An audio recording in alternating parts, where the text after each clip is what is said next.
मुरीद अपने पीर के पास आया और बोला, हुजूर सलाम अलैकुम, मैं अजमेर शरीफ जाना चाहता हूँ, इजाजत है? पीर साहब ने मुस्कुराकर कहा, बेटा अगले साल जाना। मुरीद मान गया। दूसरा साल मुरीद फिर आया, हुजूर अजमेर जाना चाहता हूँ। पीर साहब ने फिर कहा, अगले साल जाना। तीसरा साल मुरीद फिर आया, सरकार सब लोग जा रहे हैं, महीना आ गया है। पीर साहब ने कहा, अगले साल जाना। मुरीद को थोड़ा गुस्सा आया कि पीर साहब क्यों रोक रहे हैं, लेकिन चुप रहा। चौथा साल इस बार मुरीद टिकट कटाकर आया। उसने कहा, हुजूर अजमेर जाना है। पीर साहब ने कहा, अगले साल जाना।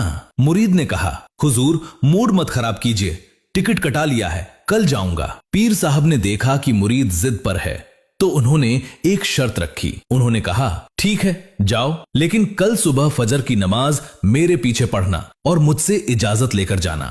मुरीद तैयार हो गया। सुबह फजर की नमाज हुई। जैसे ही नमाज खत्म हुई, बाहर बस आ गई और हॉर्न बजाने लगी। मुरीद जाने के लिए तैयार था, लेकिन पीर साहब नमाज के बाद आंखें बंद करके तस्बीह पढ़ने लगे। बस वाला हॉर्न बजा रहा था। मुरीद बेचैन था। वो सोच रहा था कि पीर साहब आंख खोलें तो मैं जाऊं, लेकिन पीर साहब की आंखें नहीं खुली और बस वाला चला गया। मुरीद का गुस्सा 7वें आसमान पर पहुंच गया। वो झोला लेकर गुस्से में खड़ा था। जब बस चली गई तब पीर साहब ने आंखें खोली और देखा मुरीद गुस्से में खड़ा है। पीर साहब, बेटा अजमेर जाओगे?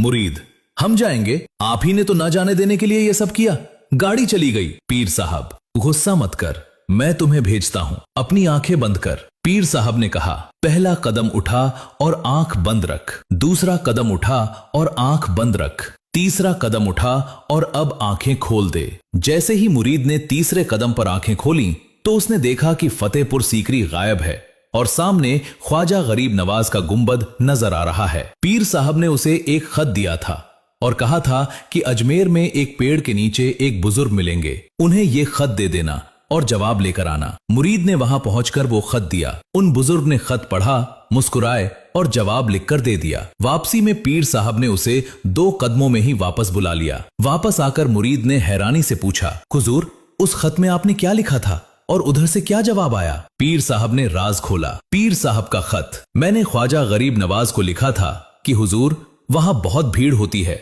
मेला लगता है, आप लोगों को अपनी तरफ बुलाना बंद कर दीजिए। ख्वाजा साहब का जवाब, ख्वाजा साहब ने जवाब दिया है कि जब तुम 4 साल में अपने एक मुरीद को नहीं रोक पाए तो मैं करोड़ों को कैसे रोक लूं? ये सुनकर मुरीद कदमों में गिर गया और रोने लगा। उसने कहा, हुजूर आज मुझे इस्लाम की अजमत समझ आ गई। जब अजमेर के ख्वाजा का ये आलम है कि वो अपने चाहने वालों को नहीं रोकते और इतनी ताकत रखते हैं, तो मदीने वाले मुस्तफा का आलम क्या होगा?